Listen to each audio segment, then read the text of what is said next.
क्योंकि हमने आपकी जर्नी देखी, आई मस्ट से कि आपकी जर्नी वाकई बहुत एंटरटेनिंग थी फैंस के लिए, और साथ ही साथ कई सारे अप डाउन, आप एपिक भी हो या गई या थी, फिर से या आई थी। बट आपसे जानना चाहें कि आप अपनी जर्नी को किस तरह देखती हैं बिग बॉस 14 में, तो वो कैसे? ओके तो मेरी बिग बॉस 14 की जर्नी बिल्कुल भी इजी नहीं थी, बहुत डिफ़िकल्ट थी। जब मुझे ये ऑफ़र आया था तभी मुझे पता था कि पूरा घर, ऐसा एक दिन आएगा कि पूरा घर मेरे अगेंस्ट हो जाएगा, क्योंकि मेरा नेचर बिल्कुल भी नहीं है कि मैं फ्लेक्सिबल रहूँ। मैं एडजस्ट नहीं कर पाती हूँ किसी के भी साथ। और अब 15 लोगों अलग अलग टाइप के पर्सनालिटी है, और मुझे पता है कि मेरी किसी से भी नहीं बनेगी, क्योंकि अब सी हर व्यक्ति को लगता है कि हम अलग हैं, लेकिन I am genuinely I feel कि आई एम यूनिक, क्योंकि जो मेरे स्टैंड्स होते हैं, जो मेरे डिसीजंस होते हैं, वो किसी से भी सहमत नहीं होते। मतलब आपका सपोज अगर आप मेरे दोस्त हो तो आपका सुन के मैं वो डिसीजन नहीं लूँगी, मैं वो समझूंगी, लेकिन करूँगी वही जो मेरे को सही लगता है। तो मुझे पता था इतने लोग आए हैं, इतना गर्दी है घर के अंदर, किसी से भी जमेगी नहीं, कैसे अपने आप को फ्लॉन्ट करना है, कैसे अपने आप का पक्ष सही से दिखाना है कि मैं ही सही हूँ। तो मुझे पता था कि ये ऐसा सिचुएशन आएगा कि सब लोग अगेंस्ट हो जाएंगे। पहले ही हफ्ते पूरा घर, जब वो 7 आइटम्स का था, पूरा घर मेरे अगेंस्ट था तो बहुत डिफ़िकल्ट जर्नी रही है, बहुत अप्स एंड डाउन्स।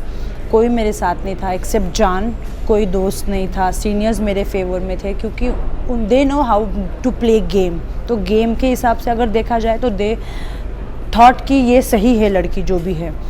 तो और बाकी सबको तो पता ही नहीं था कि गेम था क्या, वो है क्या, वो कहाँ आए हैं, उनको कुछ समझ में नहीं आ रहा था जितना मुझे समझ रहा था बिग बॉस का गेम। तो काफ़ी अप्स एंड डाउन्स थे, काफ़ी डिफ़िकल्ट थी सिचुएशन। लोगों से बना के रखना भी था, सेफ़ भी खेलना था। बट मैं फर्स्ट हाफ में मैंने बिल्कुल भी सेफ़ नहीं खेला।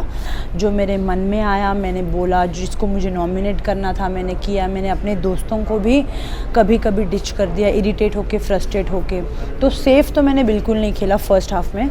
सेकेंड हाफ में मैंने सोचा, मैं बाहर आई थी, मैंने देखा कि यार रिश्तों की भी वैल्यू करना सीखना चाहिए निक्की, इतना लाइटली नहीं लेना चाहिए रिश्तों को। तो मैंने सोचा, मैंने एक माइंडसेट किया कि मुझे रिश्ते बनाने हैं। तो मैं सेकेंड हाफ में आई तो मैंने कोशिश करी रिश्ते बनाने की, लेकिन मेरी पहले ही दूसरे हफ्ते शायद से मेरे एजाज से फ़ाइट हो गई थी, तो छोटे से रीज़न में। तो मुझे ऐसे लगता है कि ताली एक हाथ से नहीं बजती, उनके तरफ से भी कुछ चीज़ें आई तभी मैंने ताली मारी। तो वो दोनों तरफ से आई थी, तो फिर वहाँ पे वो रिश्ता ख़त्म हो गया था। उसके बाद जान तो था नहीं, फिर मेरा किसी और से रिश्ता था ही नहीं। बाकी सब लोग मेरे को मतलब बस जानते थे। रुबीना अभिनव से मेरी क्रॉस थी, लेकिन जब मैं घर पे आई तो मुझे एक वाइब मिली रुबीना और अभिनव से कि वाह, दे आर हैप्पी कि मैं आई। तो मैंने अपने तरफ से भी हाथ बढ़ाया, उन्होंने भी हाथ बढ़ाया कि वो देखना चाहती। मतलब एक कैप्टन, मुझे आज भी याद है, एक कैप्टनसी का टास्क था और सब लोग कह रहे थे राहुल को कैप्टन बनाना है, और आई वॉज़ रेडी, मैं सैक्रिफाइस करने को रेडी थी। मैंने कहा कि ठीक है, मैं राहुल को कैप्टन बना दूंगी।